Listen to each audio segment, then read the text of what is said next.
Bismillahirrahmanirrahim. This is computer presentation submitted to Professor Zishan Yusuf and submitted by Savera Azam, roll number 22. The topics of my presentation are communication process and communication devices. First one is the communication process. What is communication process? The communication is a dynamic process that begins with the conceptualizing of ideas by the sender, who then transmits the message through a channel to the receiver, who in turn gives the feedback in the form of some message or signal within the game frame. इस paragraph में पूरे communication process को explain किया गया है कि communication process आखिर होता क्या है, जिसके मेजर स्टेप्स जो हैं वो 7 हैं. There are 7 major elements of communication process. हम बारी बारी करके इन तमाम 7 जो मेजर एलिमेंट्स हैं इनको जानेंगे कि ये कौन से एलिमेंट्स हैं जो कि कम्युनिकेशन प्रोसेस को कंप्लीट करते हैं. आप ये फिगर देख रहे हैं जिसमें सेंडर है, इनकोडर है, मैसेज है, डिकोडर है, रिसीवर है. ये पूरा मिलकर एक कम्युनिकेशन मॉडल बना रहा है. सबसे पहले तो हम इसमें जानेंगे कि सेंडर कौन होता है. सेंडर वो कोई भी हो सकता है. वो सेंडर आप भी हो सकते हो, वो कोई कंप्यूटिंग डिवाइस भी हो सकती है. अगर तो वो कोई कंप्यूटिंग डिवाइस है तो फिर जो कंप्यूटर होगा वो उसे अपनी लैंग्वेज में कन्वर्ट करेगा. जो मैसेज होगा उसको, मतलब वो कंप्यूटर की लैंग्वेज 0-1 होती है. तो जो सेंडर मैसेज अपना कन्वे करना चाहता है उस मैसेज को सबसे पहले इनकोड किया जाएगा. कंप्यूटिंग डिवाइस है तो वो उसे अपनी लैंग्वेज में कन्वर्ट करेगा, इनकोड करेगा 0 और 1 की लैंग्वेज में.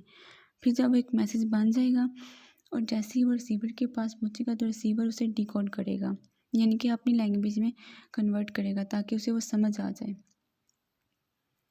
अब जो सेंडर है वो उसका कोई भी मैसेज हो सकता है, कोई जेस्चर हो सकता है, कोई सजेशन हो सकता है, कोई इन्फॉर्मेशन हो सकती है, कुछ भी हो सकता है. कम्युनिकेशन प्रोसेस तभी स्टार्ट हो जाता है जैसे ही सेंडर के माइंड में कोई आइडिया आता है कि उसने वो कन्वे करना है आगे. लेकिन अब रिसीवर तो नहीं समझ सकता ना कि सेंडर के माइंड में क्या चल रहा है. तो फिर तो उससे उस मैसेज को एक फॉर्म मिलेगी ताकि रिसीवर उसे समझ सके. अब उस फॉर्म को बहुत सारे प्रोसेस से गुजरना पड़ता है, जैसे कि इनकोडिंग प्रोसेस और डिकोडिंग प्रोसेस. इनकोडिंग और डिकोडिंग के बारे में भी हम आहिस्ता से जानेंगे ये क्यों होता क्या है. और अभी हम बात करते हैं कम्युनिकेशन प्रोसेस की. कम्युनिकेशन प्रोसेस स्टार्ट कब होता है? जैसे ही किसी सेंडर के माइंड में कोई आइडिया आता है कि ये मैंने कन्वे करना है, ठीक है. और एंड पे जो फीडबैक है, फीडबैक बहुत ज़्यादा इम्पोर्टेंट है. कुछ लोग समझते हैं कि सेंडर ने अपना मैसेज देना था, ठीक है, और अगर रिसीवर को पहुंच चुके हैं तो बात ख़त्म हो गई, यहाँ पर कम्युनिकेशन प्रोसेस कंप्लीट हो गया. लेकिन ऐसा नहीं है. कम्युनिकेशन प्रोसेस तब कंप्लीट होता है जब रिसीवर आगे से फीडबैक दे देता है. अगर हमने किसी भी चीज़ के बारे में कोई राय देनी हो कि हमें कैसी लगी है तो हम बता देते हैं कि ये अच्छी है या नहीं है, या ये बुरी हमें लगी है, तो वो उसको फीडबैक समझा जाता है. लेकिन कम्युनिकेशन प्रोसेस में फ़ीडबैक क्या होता है? फ़ीडबैक ये होता है कि रिसीवर को आपका मैसेज मिल चुका है और रिसीवर आगे आपको बताता है कि हाँ, मुझे तुम्हारा मैसेज मिल गया है. ये होता है फ़ीडबैक. इसके बारे में भी हम बारी बारी डिस्कस करेंगे कि ये क्या है. सबसे पहले हम देखते हैं सेंडर को कि सेंडर क्या है. द सेंडर और the communicator is the person. जो सेंडर होता है यहाँ पे कम्युनिकेटर, जो कम्युनिकेट कर रहा है, वो एक ऐसा शख्स है हु इनिशिएट्स द कन्वर्सेशन, जो कि कन्वर्सेशन को आगाज़ करता है. And has conceptualize the idea that he intends to convey it to others. अब सेंडर कोई भी हो सकता है, किसी किस्म का भी उसने मैसेज कन्वे करना पड़ सकता है, उसको कोई इन्फॉर्मेशन हो सकती है. वो उसकी डिफरेंट कैटेगरीज आ जाती हैं कि वो क्या है. आपको एक मिसाल से समझाती हूँ कि अगर आज कोई दिन था और आपकी फ्रेंड नहीं आई तो आपको उसी दिन टेस्ट मिल चुका है. अब आपका ये काम होना है कि उस टेस्ट के बारे में अपनी फ्रेंड को बताना कि आज टीचर ने ये टेस्ट दिया है. अब आप सेंडर बन जाओगे और जो आपकी फ्रेंड होगी वो रिसीवर बन जाएगी कि उसने रिसीव करना है. अगर तो आप वो मीडिया यूज़ कर रहे हैं व्हाट्सएप, तो आप सबसे पहले उस पर टाइप करोगे. इस तरह का कोई काम करोगे ना, आप टाइप करोगे कि टीचर ने ये टेस्ट दिया है तो फिर बाद में वो आपकी फ्रेंड के पास पहुँचेगा। लेकिन चूँकि मोबाइल एक कंप्यूटिंग डिवाइस है, मोबाइल पहले उसको अपनी लैंग्वेज में कन्वर्ट करेगा 01 की फॉर्म में। फिर बाद में जब वो आपकी फ्रेंड के पास पहुँचेगा तो वो उसे अपनी लैंग्वेज में कन्वर्ट करेगा ताकि उसे वो बस मैसेज समझ आ जाए। अब फीडबैक यहाँ पर ये होगा कि आपकी फ्रेंड आपको मैसेज करेगी दोबारा से कि हाँ, मुझे तुम्हारा मैसेज मिल चुका है।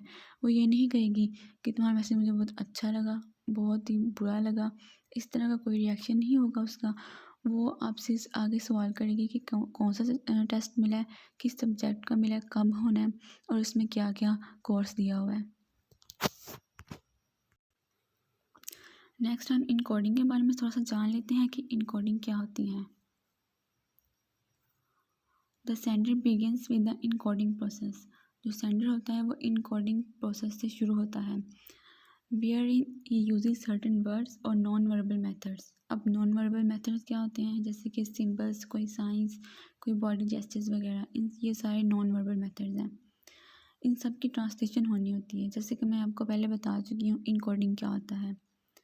To translate the information into a message. जो कोई भी इंफॉर्मेशन सेंडर की होगी उसको एक मैसेज में ट्रांसलेट करना है। The Sanders knowledge, skills, perception, background, competencies has a great impact on the success of message. अब यहाँ पर आप देख रहे हैं इनकोडिंग और डिकोडिंग को। इनकोडिंग हुई पड़ी है कंप्यूटर की लैंग्वेज में और डिकोडिंग हुई पड़ी है जिसमें रिसीवर उस मैसेज को समझ सके। नेक्स्ट हम बात करते हैं मैसेज के बारे में कि मैसेज क्या है। Once the encoding is finished, जब एक दफ़ा इनकोडिंग हो जाए, the sender gets the message. Sender को एक मैसेज मिल जाता है प्रॉपर वे में। पहले तो वो उसके माइंड में ही चल रहा होता है, कोई भी आइडिया या कोई भी इंफॉर्मेशन उसके माइंड में ही चल रही होती है। अब उसे एक प्रॉपर मैसेज मिल चुका है जो कि इसने आगे पहुंचाना है। That he intends to convey.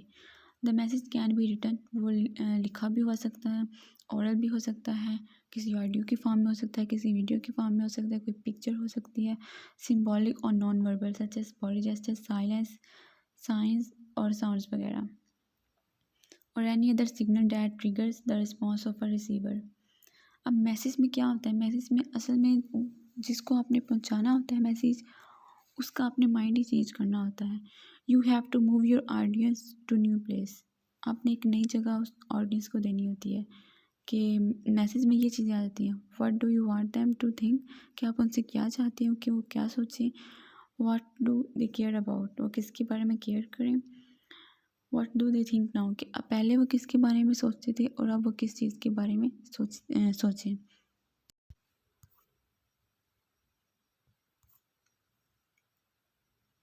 Next हमारे पास आता है decoding. The receiver interpret the Sanders message, कि जो रिसीवर होता है वो डिकोड करता है सेंडर के मैसेज को and tries to understand it in the best possible manner. जहाँ तक कोशिश हो सके उसकी वो यही होती है कि वो अच्छे से उस मैसेज को समझ सके। And effective communication occurs only if the receiver understands the message in exactly the same way as it was intended by the sender। Communication process में कम्युनिकेशन तब अच्छी ज़्यादा होती है जब सेंडर ने जो मैसेज कन्वे करना होता है रिसीवर को, वो रिसीवर उसी की लैंग्वेज में बिल्कुल अच्छे से समझ जाए, तब जाकर कम्युनिकेशन प्रोसेस इफेक्टिव बनता है। डिकोडिंग, अब ये सेंडर आपको दिख रहा है, इसने इनकोड करके देना होता है मैसेज रिसीवर को, फिर रिसीवर ने डिकोड करना होता है उस मैसेज को। नेक्स्ट हमारे पास रिसीवर है। In the communication process the receiver is the listener. Communication process में रिसीवर कोई भी हो सकता है, सुनने वाला, कोई पढ़ने वाला, कोई मुशाहिदा करने वाला। डेट इज़ द इंडिविजुअल, कोई एक पर्सन भी हो सकता है और द ग्रुप ऑफ इंडिविजुअल्स, कोई ज़्यादा लोग भी हो सकते हैं। To whom a message is directed, जिसको मैसेज पहुँचाया जा रहा है। The receiver is also called the audience, ये कोई ऑडियंस भी हो सकती है और डिकोडर भी हो सकता है। Next, the receiver is responsible for making sense of message, क्योंकि रिसीवर ही होता है ना जिसने अंडरस्टैंड करना होता है मैसेज को। अगर तो वो अच्छे से अंडरस्टैंड कर रहा है तो वो उसी की मैसेज की सेंस क्रिएट कर रहा है। अगर उसने अच्छे से मैसेज को समझ लिया है तो वो एक अच्छा असर डालेगा कम्युनिकेशन प्रोसेस पे। अब रिसीवर की कुछ एग्जांपल्स आ जाती हैं कि रिसीवर किस टाइप का हो सकता है। वो कोई कंप्यूटर भी हो सकता है, कोई प्रिंटर भी हो सकता है और कोई फ़ोन भी हो सकता है। इसके अलावा भी और भी बहुत सी कैटेगरीज आती हैं। नेक्स्ट हमारे पास आता है कम्युनिकेशन चैनल। अभी तक तो हमने बात की है कि ये सारा प्रोसेस हो कैसे रहा है। पहले सेंडर आता है, फिर उसकी इनकोडिंग होती है, मैसेज बनता है, फिर उसकी डिकोडिंग होती है जब वो रिसीवर के पास पहुंचता है। अब ये सारा कुछ एक मीडिया के थ्रू हो रहा है। इसमें कम्युनिकेशन चैनल का बहुत इंपॉर्टेंट रोल है। कम्युनिकेशन चैनल के बारे में भी हम डिस्कस करेंगे। अभी हम थोड़ा सा इसके बारे में जान लेते हैं कि कम्युनिकेशन चैनल आखिर होता क्या है।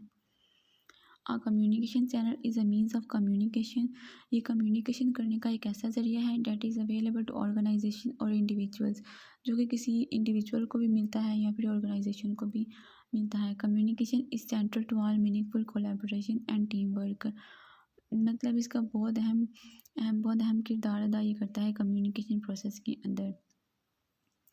It is important that whatever type of a communication we choose, कि जिस मर्जी टाइप के हम कम्युनिकेशन चूज़ करें, the information needs to be conveyed effectively. हमारा मेन पर्पस ये होता है कि जो हमने इंफॉर्मेशन पहुंचानी होती है वो अच्छे से पहुंच जाए। वेरियस मोड्स और medium to transmit and receive information is referred as communication channel. जो हम अपनी इंफॉर्मेशन को आगे पहुँचाने के लिए मीडियम्स यूज़ करते हैं उनको कहा जाता है कम्युनिकेशन चैनल। नेक्स्ट हमारे पास ये कम्युनिकेशन चैनल के बारे में थोड़ा सा बताया गया है कि किस तरह का होता है। फेस टू फेस भी हो जाती है, इसमें वीडियो कॉन्फ्रेंसिंग के थ्रू भी हम मैसेज पहुंचा सकते हैं, टेलीफोन के ज़रिए भी, टू वे रेडियो के ज़रिए भी, रिटन एड्रेस और डॉक्यूमेंट्स के ज़रिए भी, अनएड्रेस डॉक्यूमेंट्स के ज़रिए। इसमें लेटर्स, ईमेल, बल्क मेल और पोस्टर्स वगैरह आ जाते हैं। नेक्स्ट इसकी कुछ एग्जांपल है हमारे पास कम्युनिकेशन चैनल के बारे में। External communication and internal communication. सबसे पहले हम एक्सटर्नल कम्युनिकेशन को देख लेते हैं। उसमें हमारे पास letters, fax, direct mail, internet, video, telephones, advertising and websites, ये सारी एक्सटर्नल कम्युनिकेशन में आ जाती हैं। अब नेक्स्ट हमारे पास है इंटरनल कम्युनिकेशन। इसमें team briefing, notice, reports, face to face और ईमेल वगैरह आ जाते हैं। ये सारी इसके एग्जाम्पल में हैं। नेक्स्ट हम जान लेते हैं जो कि बहुत ज़्यादा इंपॉर्टेंट है कम्युनिकेशन प्रोसेस में, फीडबैक एंड नॉइस। सबसे पहले तो हम नॉइस के बारे में थोड़ा सा जानते हैं। Noise refers to anything that interferes with the communication. Noise कोई भी चीज़ हो सकती है जो कि हमारे कम्युनिकेशन के अंदर मुदाखलत करती है, जो कि हमें नहीं चाहिए होती है। अब मैं ये वीडियो रिकॉर्ड कर रही हूँ, अगर इसके बैकग्राउंड में कोई भी आवाज़ प्रोड्यूस होगी तो वो नॉइज़ होगा जो कि मेरी वीडियो को डिस्टर्ब करेगा और मैं नहीं चाहूँगी कि ये डिस्टर्बेंस क्रिएट हो। Noise refers to anything that interferes with the communication process between a speaker and an audience. इसकी हम एक और मिसाल ले सकते हैं कि जब हम किसी से फ़ोन पे बात कर रहे होते हैं तो वो नेटवर्क का इश्यू आ रहा होता है, हमारी लाइन बार बार कट रही होती है, तो उसमें भी नॉइज़ ही प्ले करता है अपना रोल। नॉइज़ की वजह से ये डिस्टर्बेंस क्रिएट कर होती है। आप फीडबैक के बारे में हम थोड़ा सा जानते हैं कि फीडबैक क्या होता है। Feedback is essential in communication. Feedback बहुत ज़रूरी होता है कम्युनिकेशन में, so as to know whether the recipient has understood the message, कि आखिर रिसीवर ने आपके मैसेज को समझा है कि नहीं समझा है, ये हमें फीडबैक से पता चलेगा। In the same terms as intended by the sender, क्या रिसीवर ने उसी तरह समझा है मैसेज को जिस तरह कि आपने कन्वे किया है, and whether the he agrees to that message, और क्या वो आपकी बात से एग्री करता है या नहीं करता है। Feedback also enable us to evaluate effectiveness of our message. अगर फीडबैक नहीं होगा तो हमें पता नहीं चलेगा कि हमारा मैसेज रिसीवर ने रिसीव किया है कि नहीं किया है, और अगर किया भी है तो सेम उसी वे में किया है जिस तरह से हमने उसे पहुंचाना चाहा है। यहाँ पर हमारा पूरा कम्युनिकेशन प्रोसेस कंप्लीट हो जाता है, जिसके जो मेजर एलिमेंट्स थे उनको हमने डिस्क्राइब कर दिया हुआ है बारी बारी। अब कम्युनिकेशन प्रोसेस तो कंप्लीट हो चुका है। यहाँ से हम देख सकते हैं ये एक सेंडर है जो कि उसने चैनल के ज़रिए अपना मैसेज कन्वे किया है रिसीवर को।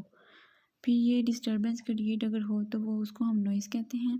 फिर बाद में रिसीवर ने एक फीडबैक देना होता है कि हाँ तुम्हारा मैसेज मुझ तक पहुँच चुका है। यहाँ पर कम्युनिकेशन प्रोसेस कंप्लीट हो चुका है।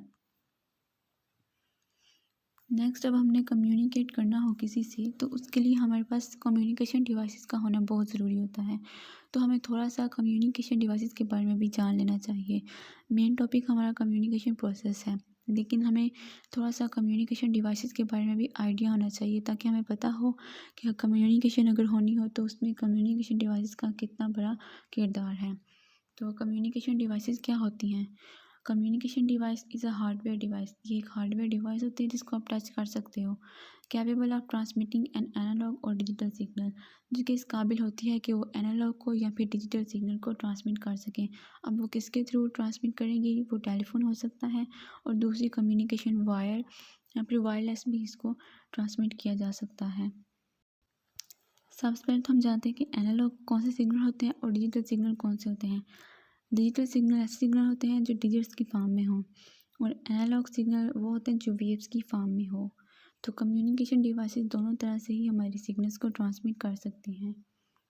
कम्युनिकेशन डिवाइसेस की तो मेन जो टाइप्स आती हैं वो 4 हैं, लेकिन जो क्लासिकल इसकी एग्जांपल है वो है मॉडेम। इसकी एग्जांपल में हम कुछ देख लेते हैं। इसकी एग्जांपल में आगे इंटरफेस कार्ड आता है, ब्लूटूथ डिवाइसेस आता है और वाईफाई डिवाइसेस आता है। 4 इसकी मेजर टाइप्स हैं, जिसमें मॉडेम आ जाता है, ISDN and DSL modem, cable modem, network interface card. हम इसके बारे में भी थोड़ा सा कंसेप्ट लेंगे क्योंकि हमारा मेन टॉपिक कम्युनिकेशन प्रोसेस है, लेकिन हमें इसके बारे में भी थोड़ा सा कंसेप्ट लेना है ताकि हमें समझ आ जाए। सबसे पहले तो हम देखते हैं कि मॉडेम क्या होता है। मॉडेम स्टैंड्स फॉर मॉड्यूलेशन और demodulation. A modem is a device that switches digital signal into analog and analog into digital signal. सबसे पहले हम देखते हैं कि मॉडेम होता क्या है। मॉडेम का मतलब होता है कि मॉड्यूलेशन होना या फिर डीमॉड्यूलेशन होना। अब मॉड्यूलेशन क्या होती है? मॉड्यूलेशन ये होती है कि जो हमारी इंफॉर्मेशन होती है, अगर तो हमारी इंफॉर्मेशन जो है वो टेलीफोन लाइंस के थ्रू एनालॉग सिग्नल की फॉर्म में दी गई है तो मॉडेम उस डाटा को रिसीव करेगा कंप्यूटर से, उसको डिजिटल फॉर्म में कन्वर्ट करेगा और देन वो उसको एनालॉग फॉर्म में कन्वर्ट करेगा। इस सारे प्रोसेस को हम कहते हैं मॉड्यूलेशन।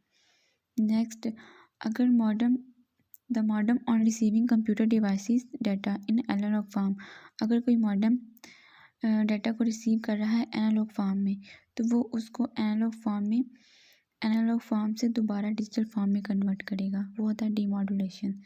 मतलब ये है कि मॉड्यूलेशन होता है डिजिटल फॉर्म से एनालॉग फॉर्म में कन्वर्ट करना और डीमॉड्यूलेशन होता है एनालॉग फॉर्म से डिजिटल फॉर्म में कन्वर्ट करना, ये होता है डीमॉड्यूलेशन। फिर इसमें एक मेन पॉइंट ये है, अगर मॉड्यूलेशन और डीमॉड्यूलेशन का प्रोसेस हम चाहते हैं तो इसके लिए modem forwards and accepts data from one computer to another using telephone lines. यहाँ पर ये बताया गया है कि जो मॉडेम होता है वो फॉरवर्ड भी करता है और एक्सेप्ट भी करता है डाटा को एक कंप्यूटर से दूसरे कंप्यूटर में using telephone lines. It is necessary that both the sender and receiver computer must hold modems. Next हमारे पास इसकी एग्जांपल्स भी आ जाती हैं और इसके फीचर्स भी। एग्जांपल के बारे में हमने देख लिया हुआ है। फीचर्स इसमें इसकी speed, self testing, voice over data, error control, synchronous और एसिंक्रोनस ट्रांसमिशन। बाकी सब फीचर्स का तो क्लियर हो रहा है, लेकिन सिंक्रोनस और एसिंक्रोनस का नहीं क्लियर हो रहा। सिंक्रोनस ये होता है कि गैप्स के बगैर हमारी इंफॉर्मेशन ट्रांसमिट होती है एट अ टाइम, एक ही दफ़ा में हमारी इंफॉर्मेशन ट्रांसफ़र हो जाती है। और एसिंक्रोनस ये होता है कि इसमें हमारी इंफॉर्मेशन पहुंचाने में गैप्स आ जाते हैं। नेक्स्ट हमारे पास इसकी टाइप्स आती हैं, एक्सटर्नल मॉडेम, इंटरनल मॉडेम और वायरलेस मॉडेम। मॉडेम के बारे में तो हमने थोड़ा सा डिस्कस कर लिया। अब हम देखते हैं ISDN एंड DSL मॉडेम को। असल में ये डायल अप मॉडेम जो होता है उसकी ना मॉडिफाइड फॉर्म है ISDN एंड DSL मॉडेम से। इनका ये है कि इनकी स्पीड बहुत ज़्यादा अच्छी होती है और इसके ज़रिए से हमारी information, It is a set of standards for digital transmission of data over standard copper telephone lines. इसमें जो हमारी इंफॉर्मेशन ट्रैवल करनी होती है वो डिजिटल होती है, जिसमें कॉपर टेलीफोन लाइंस का यूज़ किया जाता है। DSL ISDN से भी अच्छा होता है। The modem used with ISDN and DSL are called ISDN and DSL modems. A digital modem sends and receives data and information from digital telephone lines like ISDN and DSL. आगे figure में दिखाया गया हुआ है DSL modem को। Next हमारे पास आता है cable modem.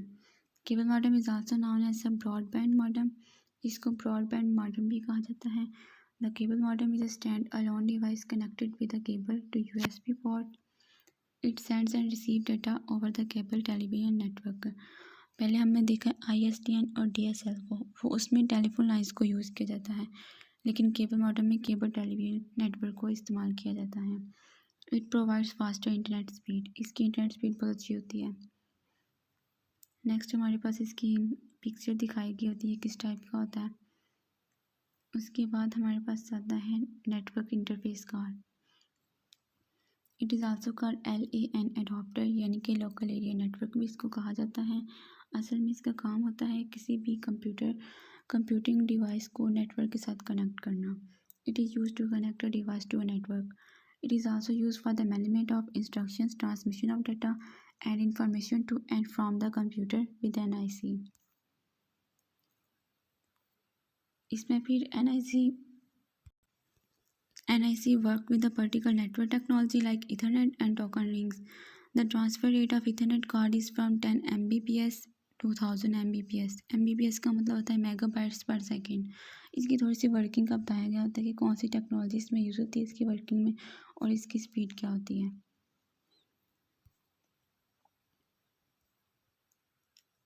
Thank you for watching.